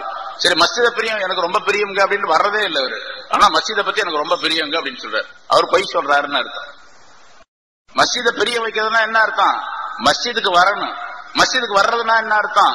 இங்க உள்ள இபாதத்துகளை செய்யணும். என்னென்ன இபாதத்துகள் இங்கே செய்ய வேண்டுமோ அதை செய்ய வேண்டும். அது மட்டுமல்ல, இபாதத்துகள் செய்வது மட்டுமல்ல, இங்க என்னென்ன ஒழுக்கங்கள் பேணப்பட வேண்டுமோ அந்த ஒழுக்கங்களை எல்லாம் பேண வேண்டும். அதுதான் மஸ்ஜிதை பிரியம் வைக்கிறதுன்னு அர்த்தம். எங்க வாப்பா மேல எனக்கு ரொம்ப பிரியங்க அப்படின்னு சொல்றாரு இவரு. எங்க வாப்பா மேல எனக்கு ரொம்ப பிரியம், வாப்பாக்கு வாடா அப்படின்னு கூப்பிடுறாரு. அப்ப எப்படி பிரியமா இருக்க முடியும்? பிரியம் அப்படின்னு சொன்னா அதுக்குள்ள கடமைகளை செய்ய வேண்டும், அதான் பிரியம் அர்த்தம். அல் மஸ்ஜிது புயூத்துல்லாஹ் ஃபில் அர்த், மஸ்ஜிதுகள் என்பது அல்லாஹ் தஆலாவுடைய வீடுகள் இந்த உலகத்திலே. துலீஉ லி அஹ்லி ஸமாய் கமா துலீஉ நுஜூமு ஸமாய் லி அஹ்லில் அர்த், பூமியிலிருந்து பார்க்கக்கூடியவர்களுக்கு வானத்தில் இருக்கக்கூடிய நட்சத்திரங்கள் எப்படி பிரகாசமாக இருக்கின்றனவோ அதுபோன்று வானத்தில் இருந்து பார்க்கக்கூடியவர்களுக்கு அல்லாஹ்வுடைய மஸ்ஜிதுகள் பிரகாசமாக நட்சத்திரங்களை போன்று தெரிகின்றன என்பதாக குறிப்பிடுகின்றார்கள். இதோ ரசூலுல்லாஹி ஸல்லல்லாஹு அலைஹி வஸல்லம் அவர்கள் சொல்லுகின்றார்.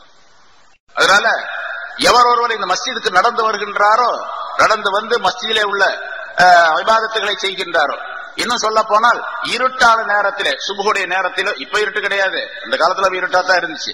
இஷாவுக்கு வர்றதா இருந்தா தடுமாறி தான் வரணும், ஃபஜ்ருக்கு வர்றதா இருந்தாலும் அப்படித்தான் வரணும், எந்த விளக்கும் கிடையாது. ரசூலுல்லாஹி ஸல்லல்லாஹு அலைஹி வஸல்லம் அவர்கள் காலத்துல எண்ணெயினால் ஆக்கப்பட்ட விளக்கும் கூட கிடையாது, எண்ணெய் விளக்கும் கூட கிடையாது.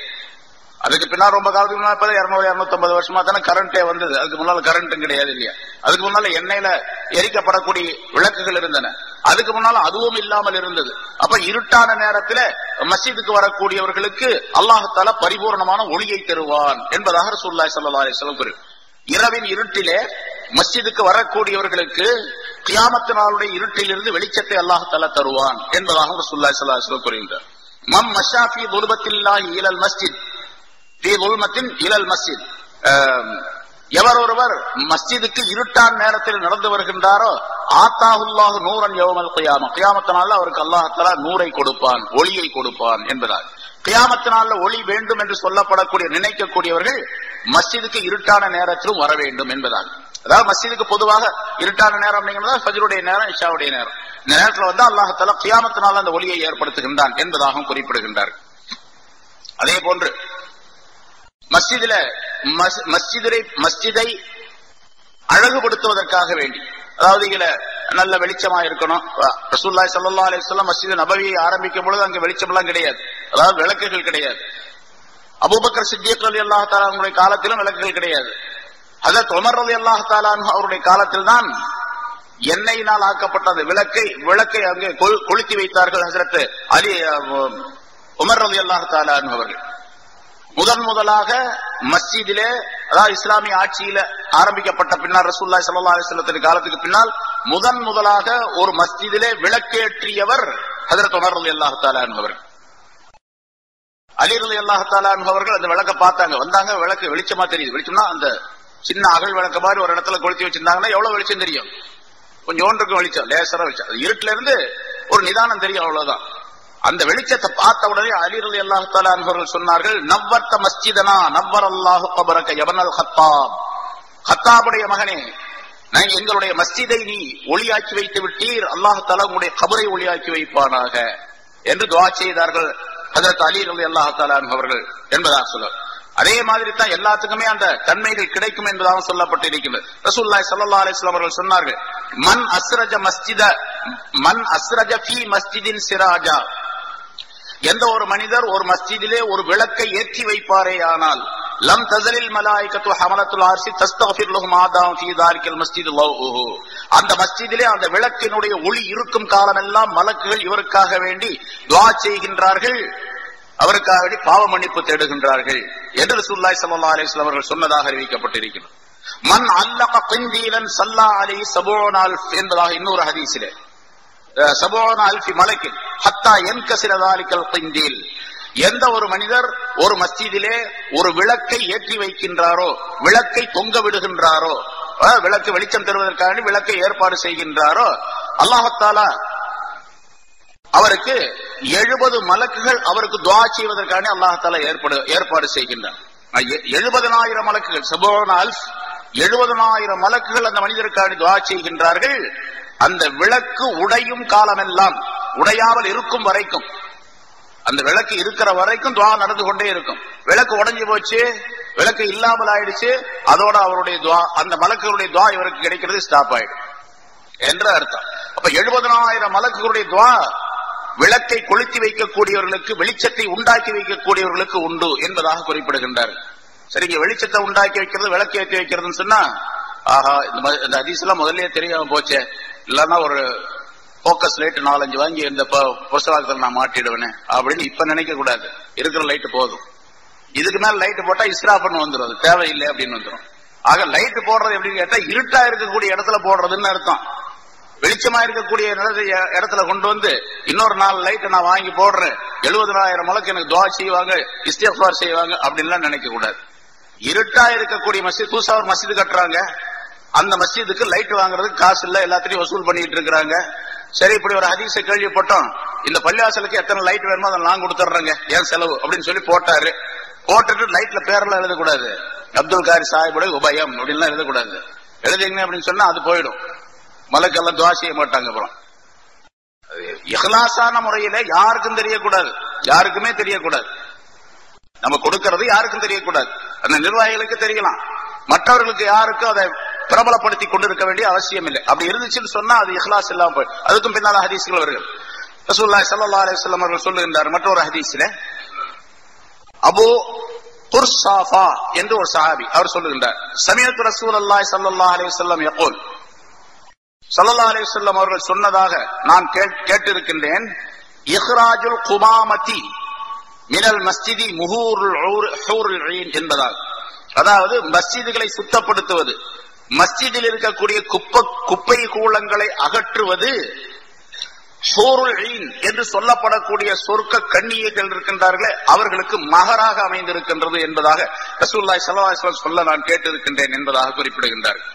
சொர்க்கத்திலே ஹூருல் ஈன் என்ற பெண்கள் திருமணம் செய்து வைக்கப்படுவார்கள் மூமின்களுக்கு இல்லையா, சொர்க்கவாசிகளுக்கு, ஆண்களுக்கு.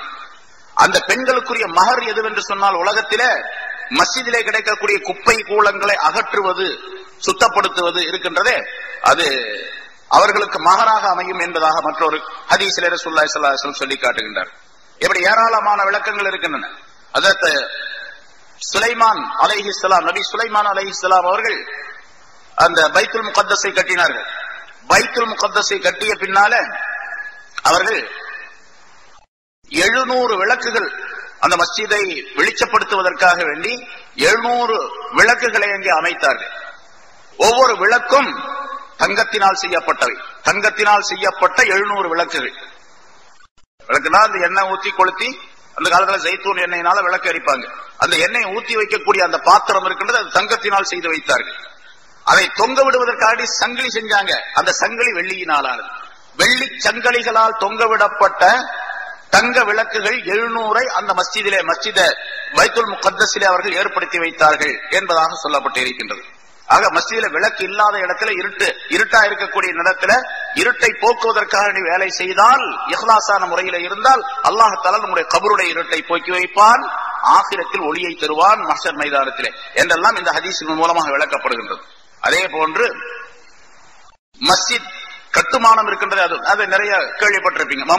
மன் பனா மஸ்ஜிதன் லில்லாஹி தஆலா பனல்லாஹு லஹு பைத்தன் ஃபில் ஜன்னah, எவர் ஒருவர் அல்லாஹ்வுக்காக வேண்டி ஒரு வீட்டை, ஒரு மஸ்ஜிதை கட்டுகின்றாரோ அவருக்கு அல்லாஹ் தஆலா சொர்க்கத்தில் ஒரு வீட்டை கட்டி தருகின்றான், ஒரு மாளிகையை கட்டி தருகின்றான் என்பதால், சொர்க்கத்திலே மாளிகை வேண்டும் என்று விரும்பக்கூடியவர்கள் உலகத்திலே மஸ்ஜிதை கட்டி மக்கள் தொழுவதற்காக வேண்டி ஏற்பாடு செய்ய வேண்டும் என்பதை ஸல்லல்லாஹு அலைஹி வஸல்லம் குறிப்பிடுகின்றார்கள். இன்னொரு ஹதீஸ்ல மன் பனா லில்லாஹி மஸ்ஜிதன், எவர் ஒருவர், இங்க பாருங்க ஸல்லல்லாஹு அலைஹி வஸல்லம் சொல்லும் போதே இப்படி சொல்றாங்க, மன் பனா மஸ்ஜிதன், எவர் ஒருவர் ஒரு மஸ்ஜிதை கட்டுவாரேயானால் என்ன சொல்லல, மன் பனா லில்லாஹி மஸ்ஜிதன், அல்லாஹ்வுக்காக வேண்டி ஒரு மஸ்ஜிதை கட்டினால். அப்ப இஹ்லாஸ் வேணும். இறை இல்ல கொடை வள்ளல் அப்படின்னா போடுறதுக்காக வேண்டி கட்டக்கூடாது. மஸ்ஜித் கட்டி கொடுத்தாரு ஆஜியார் ரொம்ப நல்லவரு அப்படின்னு மேடையில போடுறதுக்காக வேண்டி நிறைய நடக்குது, அப்படித்தான் நடக்குது. ஒரு மஸ்ஜித் கட்டுவாரு, அந்த மஸ்ஜிதிலே திறப்பு விழா நடக்கும், அந்த திறப்பு விழாவில யார் கட்டி கொடுத்தாரோ அவரை பாராட்டாத ஆளுகளே இருக்க மாட்டாங்க. அவரை பாராட்டி பத்திரங்கள் எல்லாம் வழங்கப்படும், அவருக்கு பொற்கிளி தரப்படும், அதாவது கேடயம் தரப்படும், அவருக்கு பாராட்டு பத்திரங்கள் வழங்கப்படும், அவர் அப்படி இப்படின்னு சொல்லி நிறைய புகழ்வாங்க. இந்த புகழ்ச்சிக்காக வேண்டிதான் அவர் கட்டி கொடுக்கிறார். கட்டி கொடுத்தா இதெல்லாம் கிடைக்கும் அப்படின்னு சொல்லி. அப்படி இருக்கவே கூடாது. எந்த விதமான உலகத்தினுடைய ஆதாயங்களும் எதிர்பார்க்காமல், யாருடைய பாராட்டையும் எதிர்பார்க்காமல், பாராட்டை இருக்கக்கூடாது என்ற நிலையிலே ரியா சும்ஆ என்பதாக சொல்லப்படும். அடுத்தவர் பாராட்ட வேண்டும் என்பதற்காக வேண்டியோ, அடுத்தவர் பார்த்து அதை மதிக்க வேண்டும், மெச்ச வேண்டும் என்பதற்காக வேண்டிய இல்லாமல் அல்லாஹ்வுக்காக வேண்டி, மன் பனா லில்லாஹி மஸ்ஜிதன், எவர் ஒருவர் அல்லாஹ்வுக்காக வேண்டி ஒரு மஸ்ஜிதை கட்டுவாரேயானால், வலவ் கமஃஹஸி கதாத்தின் லிபைதிஹா, ஸல்லல்லாஹு அலைஹி வஸல்லம் மற்றொரு ஹதீஸிலே இப்படி சொல்லுகின்றார்கள்.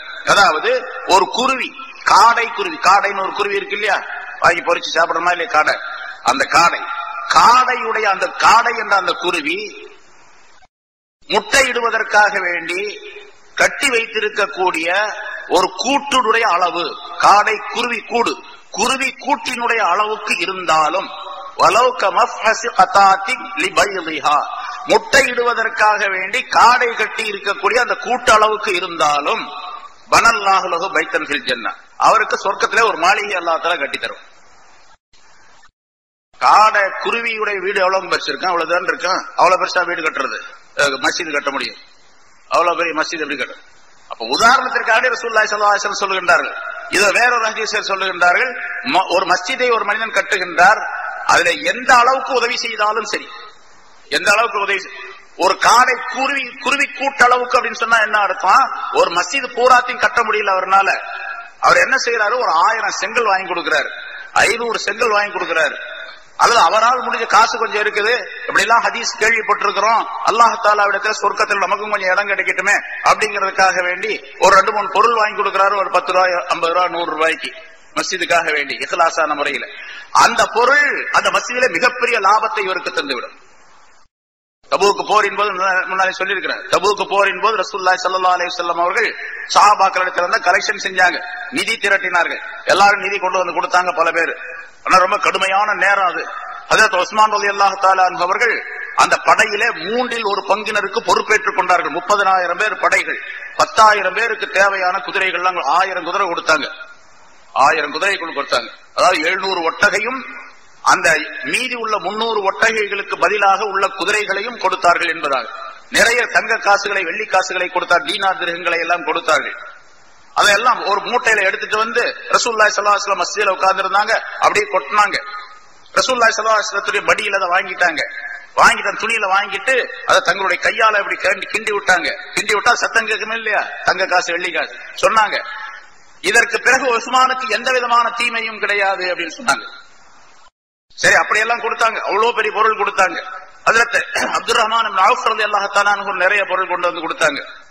எல்லாம் உமர் ரலியல்லாஹு கொடுத்தாங்க, அபூபக்கர் சித்திக் கொடுத்தாங்க அப்படின்னு வரலாறு நிறைய சொல்ற, பல தடவை கேட்பேன். கடைசியாக ஒருத்தர் என்ன பண்ணாரு, கொஞ்சம் பேரிச்சம்பழம் கொண்டு வந்தார், கொஞ்சம் பேரிச்சம்பழம். அவர் வந்து சொன்னார், யார ரசூலல்லாஹ், நான் நேத்து ஒரு தோட்டத்துல வேலை செஞ்சேன், இவ்வளவுதான் கூலி கிடைச்சிச்சு, அதை நீங்க போர் நிதி கேட்டீங்க, அதுக்காக நான் கொண்டு வந்திருக்கிறேன் அப்படின்னு சொன்னாங்க. ரசூலுல்லாஹி ஸல்லல்லாஹு அலைஹி வஸல்லம் அதை தங்களுடைய கரத்தால் வாங்கி அங்க இருந்த சஹாபாக்கள் சொன்னாங்க, இந்த பழத்தை அந்த குவியலாக இருக்கக்கூடிய அந்த பொருள்கள்ல ஒவ்வொரு பழத்தை அந்த குவியல்ல வைங்க அப்படின்னு சொன்னாங்க. ஒரு பக்கம் கோதுமை இருக்குது, ஒரு பக்கம் தங்க காசு, வெள்ளி காசு, மற்ற பொருள்கள் எல்லாம் இருக்கு, எல்லாத்திலும் ஒன்னொன்னு வைங்க என்று சொல்லிவிட்டு இதனுடைய பரக்கத்தை அந்த பொருள்களுக்கு ஏற்பட வேண்டும் என்பதை சொன்னாங்க. அப்படின்னு சொன்னா அவர் எவ்வளவு இஹ்லாஸா கொண்டு வந்து கொடுத்திருக்கணும், அந்த இஹ்லாஸ் தான் அங்க கவனிக்கப்படும். அதனால எல்லா விஷயங்களையும் சரி, தொழுகை நோன்பு மட்டுமல்ல, இபாதத்து மட்டுமல்ல, எந்த வேலையை செய்தாலும் சரி, வீட்டுல நம்முடைய மனைவிக்காக வேண்டி கொண்டு போய் கொடுக்கப்படக்கூடிய சாப்பாடு, காசு, துணி, மணி, நகை, நட்டுகள் எதுவாக இருந்தாலும் சரி, அவளுக்காக வேண்டி அல்ல, அவர்களுக்காக வேண்டி என்று அல்ல, நாம் அல்லாஹ்வுக்காக வேண்டி அப்படிங்கிற நியத்துல கொடுத்தோம்னு சொன்னா அதுக்கு ஏராளமான மதிப்புகள், மரியாதை இருக்குது அல்லாஹ் தஆலா இடத்துல. அது மாதிரி அல்லாஹ்வுக்காக வேண்டி ஒரு மஸ்ஜிதை கட்டினால் அல்லாஹ் தஆலா எவ்வளவு பெரிய மதிப்பையும் மரியாதையும் தருகின்றான் என்பதாக.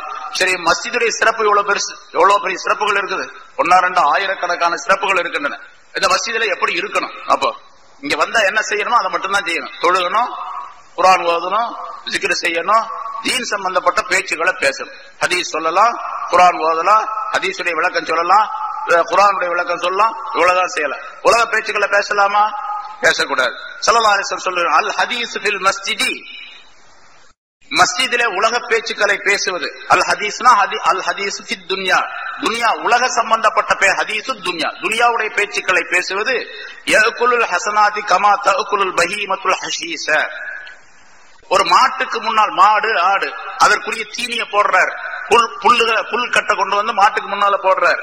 அந்த மாடு பசியா இருக்கக்கூடிய மாடு அந்த புல்லு கட்டை அப்படியே சாப்பிட்டு எப்படி அதை சாப்பிட்டு முடித்து விடுகின்றதோ, இல்லாமலாக்கி விடுகின்றதோ, அதே போன்று உலக பேச்சுக்களை மஸ்ஜிதிலே பேசுவது அந்த மனிதனுடைய நன்மைகளை எல்லாம் சாப்பிட்டு அழித்து விடும் என்பதாக சொன்னார்.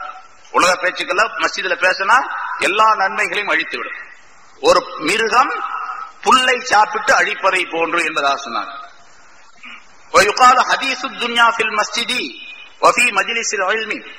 மஸ்ஜிதில் மட்டுமல்ல, இன்னும் சில இடங்கள் இருக்கின்றன, அதையும் ரசூலுல்லாஹி ஸல்லல்லாஹு அலைஹி வஸல்லம் அவர்கள் சொல்லி காட்டுகின்றார்கள். உலக பேச்சுக்களை மஸ்ஜிதிலே பேசுவதும், இல்முடைய மஸ்ஜிதிலே, இல்முடைய மஜ்லிஸிலே, ஒரு இல்முடைய பேச்சு, இல்முடைய இடம் நடந்து கொண்டிருக்கின்றது, இல்முடைய பாடம் நடத்தி கொண்டிருக்கின்றார்கள், அல்லாஹ் தஆலாவுடைய இல்மு சம்பந்தப்பட்ட, குர்ஆன் ஹதீஸ் சம்பந்தப்பட்ட இல்மு அறிவு நடந்து கொண்டிருக்கின்றது, பேச்சு. பக்கத்துல உட்கார்ந்து இன்னொருத்தர் பேசிக்கிட்டே இருக்கிறார், உலக பேச்சுக்கள் 2 பேரும் உட்கார்ந்து பேசிக்கிட்டே கிடக்கிறாங்க. அப்படி நிறைய நடக்குது, நம்ம பார்க்கணும். இங்க பயான் நடக்குது, அங்க அவங்க பாட்டுக்கு அவங்க கதையை பேசிட்டு இருக்கிறாங்க. இப்படி வஃபி மஜ்லிஸில் இல்முடைய மஜ்லிஸிலே உலக பேச்சுக்களை பேசுவதும், வஇந்தல் மையித்தி, மையித்து கொண்டு போறக்கூடிய மையித்து இருக்கக்கூடிய இடத்திலே உலக பேச்சுக்களை பேசுவதும், மையத்து இருக்கக்கூடிய ஜனாசா கிட்ட, கபரிஸ்தான்ல மையத்து தொழுகை நடக்கக்கூடிய நேரத்துல, மையத்து கொண்டு போகக்கூடிய நேரத்துல இதெல்லாம் உலக பேச்சுக்களை பேசிக்கிட்டே போறாங்க. இதுவும் வஃபில் மகாபிரி, கபறுகள் இருக்கக்கூடிய இடத்துல உலக பேச்சுக்களை பேசுவதும், இந்த லகானி பாங்கு சொல்லக்கூடிய நேரத்தில் உலக பேச்சுக்களை பேசுவதும், இந்த திலாவத்தில் குரானி குரான் ஓதக்கூடிய நேரத்தில் உலகத்துடைய பேச்சுக்களை பேசுவதும் 30 வருஷத்துடைய நன்மைகளை அழித்துவிடும் என்பதாகவும் ரசூலுல்லாஹி ஸல்லல்லாஹு அலைஹி வஸல்லம் அவர்கள் சொன்னதாக குறிப்பிடப்படுகின்றது. எல்லாம் மிக தவறானது. அது பல ஹதீசுகளின் மூலமாக இந்த கருத்துக்களை எல்லாம் தனித்தனியாக ரசூலுல்லாஹி ஸல்லல்லாஹு அலைஹி வஸல்லம் அவர்கள் சொல்லி காட்டுகின்றார்கள். அதனால எந்த இடத்துல உலக பேச்சுக்களை பேசக்கூடாதோ அந்த இடத்துல பேசுவது மிகப்பெரிய குற்றம். அது குறிப்பாக மஸ்ஜிதிலே பேசுவது மிகப்பெரிய தவறு. பாவங்களை நன்மைகளை எல்லாம் அழித்துவிடும் என்பதாக குறிப்பிடுகின்றார்கள். அதே போன்று ஹஜ்ரத் இப்னு அப்பாஸ் ரலியல்லாஹு தஆலா அன்ஹு அவர்கள் ஸல்லல்லாஹு அலைஹி வஸல்லம் அவர்கள் சொன்னதாக அறிவிக்கின்றார்கள், மன் சமிஅன் நிதா பிஸ்ஸலாத்தி, மஸ்ஜிதுக்கு வருவதற்காக வேண்டித்தான் அழைப்பு கொடுக்கப்படுகின்ற தொழுகைக்கு வர சொல்லி அதான் பாங்கு சொல்லப்படுகின்றது. எவர் ஒருவர் தொழுகைக்குள்ள அழைப்பை செவியேற்கின்றாரோ பாங்கு சொல்லப்படுகின்றது கேட்கிறார், சும்மலம் யுஜிப், பிறகு அவர் அதற்கு பதில் சொல்லவே இல்லை. பாங்கு சொல்லி பதில் சொல்லவே இல்லை. பதில் சொல்றதுன்னா 2 விதமான பதில் இருக்குது. ஒன்று வாய் மொழியின் மூலமாக பதில் சொல்லுவது, இன்னொன்று செயலின் மூலமாக பதில் சொல்லுவது. வாய் மொழியின் மூலமாக பதில் சொல்லுவது, அவர் முஅத்தின் எப்படி பாங்கு சொல்லுகின்றாரோ அதே போன்று திருப்பி சொல்லுவது. அல்லாஹ் அக்பர் அல்லாஹ் அக்பர் லா இலாஹ இல்லல்லாஹ் லா கடைசி வரைக்கும் அது ரசூலுல்லாஹி ஸல்லல்லாஹு அலைஹி வஸல்லம். அப்படி ஒருவர் முஅத்தின் சொல்லக்கூடிய பாங்குக்கு அவர் சொல்லுகின்ற மாதிரியே பதில் சொல்லிவிட்டு ஹய்ய அலஸ் ஸலாஹ் ஹய்ய அலல் ஃபலாஹ் ரெண்ட தவிர அந்த இடத்துல லா ஹவ்ல வலா குவத்த இல்லா பில்லாஹ் என்று சொல்ல வேண்டும். இப்படி சொல்லிவிட்டு எனக்காக வேண்டி எவர் வசீலாவை தேடுகின்றாரோ, அல்லாஹும்ம ரப்ப ஹாதிஹி தாவத்தி தாம்மா என்ற இந்த துஆவை ஓதுகின்றாரோ அவருக்கு நான் ஷஃபாஅத் செய்வது வாஜிப் என்பதாக ரசூலுல்லாஹி ஸல்லல்லாஹு அலைஹி வஸல்லம் சொன்னார்கள். அப்படி தொழுகைக்காக வேண்டி பாங்கு சொல்லுவதை கேட்டு பிறகு பதில் சொல்லவில்லையோ, அதாவது துஆ செய்யவில்லையோ, பதில் சொல்லி துஆவும் செய்யவில்லையோ, இது வாய் மொழியின் மூலமாக சொல்லக்கூடிய பதில்.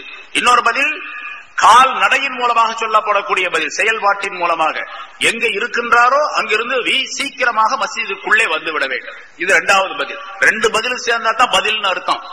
ஒன்ன மட்டும் செஞ்சாருன்னா அது பதில் அர்த்தமாக. என்ன சொல்ல போனா சிலர்கள் சொல்றாங்க, பாங்கு சொல்லும் போது அவர் பதில் சொல்லல, துஆவும் செய்யல, ஆனா கரெக்டா தொழ மட்டும் வந்துடுறாரு, பரவாயில்ல. அந்த ஒன்ன செய்யாத குற்றமாக இருந்தாலும் அது பெரிய குற்றமாக ஆகாது. பாங்கு கடத்தலோடு நிக்கிறாரு ஒருத்தர், பாங்கு சொல்றாங்க, ரொம்ப அமைதியாக இருந்து பாங்குக்கு பதில் எல்லாம் சொல்றாரு, துஆவெல்லாம் செய்யறாரு, எல்லாம் செஞ்சு போட்டு பள்ளியாசலுக்கு மட்டும் வர்றதே இல்லை, அங்கேயே இருந்துக்கிறாரு. அப்படின்னு இருந்தா இவர் பதில் சொல்லவே இல்லை அப்படின்னு அர்த்தம். அப்ப இங்க 2ஐயும் சேர்த்துதான் அந்த பதில் அப்படின்னு. வலம் யுஜிப், அவர் பதில் சொல்ல. வலம் யத்தில் மஸ்ஜிதுக்கு வரவும் இல்லை. வயுஸல்லி ஃபலா ஸலாத்துல, அவர் மஸ்ஜிதுக்கு வரல, பாங்குக்கு பதில் சொல்லவும் இல்ல, மஸ்ஜிதுக்கு வரவும் இல்ல, ஆனா தொழுகிறாரு. அவர் இருக்கிற இடத்திலே தொழுதுகிறார். இங்க இருந்து அவ்வளவு தூரமா போகணும், இங்கே தொழுதுக்கலாம் அப்படின்னு அங்கேயே தொழுதுகிறார். வயுஸல்லி, அவர் தொழவும் செய்கின்றார் என்று இருந்தால் அவருக்கு தொழுகையே கிடையாது. அதாவது தொழுகை கிடையாதுன்னா என்ன அர்த்தம் கேட்டா, அவர் தொழுகை செல்லாதுன்னு அர்த்தம் அல்ல, பரிபூர்ணமான தொழுகையாக எந்த தொழுகை ரசூலுல்லாஹ் அல்லாஹ் ரசூலும் சொன்னார்களோ அப்படிப்பட்ட தொழுகைக்குள்ள அந்த பலாபலன்கள் உரிய தொழுகையாக அது ஆகாது. அசல்லாஹ ரசூலு, அவர் அல்லாஹ்வுக்கு ரசூலுக்கு மாறு செய்தவராக ஆகிவிட்டார் என்றும் ரசூலுல்லாஹி ஸல்லல்லாஹு அலைஹி வஸல்லம் சொன்னார். ஆக தொழுகை சம்பந்தப்பட்ட மஸ்ஜித் சம்பந்தப்பட்ட விஷயத்தை அல்லாஹ் தஆலா குறிப்பிடும் பொழுது மஸ்ஜித் சம்பந்தப்பட்ட என்னென்ன வேலைகள் இருக்கின்றனவோ அவை அனைத்தையும் செய்ய வேண்டும் என்பதையும் அல்லாஹ் தஆலா இந்த ஆயத்தின் மூலமாக நமக்கு கோடிட்டு காட்டுகின்றான். அப்படிப்பட்ட தன்மைகளை நாம் அனைவரும் மஸ்ஜித் சம்பந்தப்பட்ட விஷயங்களிலே கவனமாக கடைபிடிக்க வேண்டும். அத்தகைய நல்ல பண்புகளை நம் அனைவருக்கும் அல்லாஹ் தஆலா தந்தருள்வானாக. வாஹிர் தஅவானா அல்ஹம்துலில்லாஹி ரப்பில் ஆலமீன்.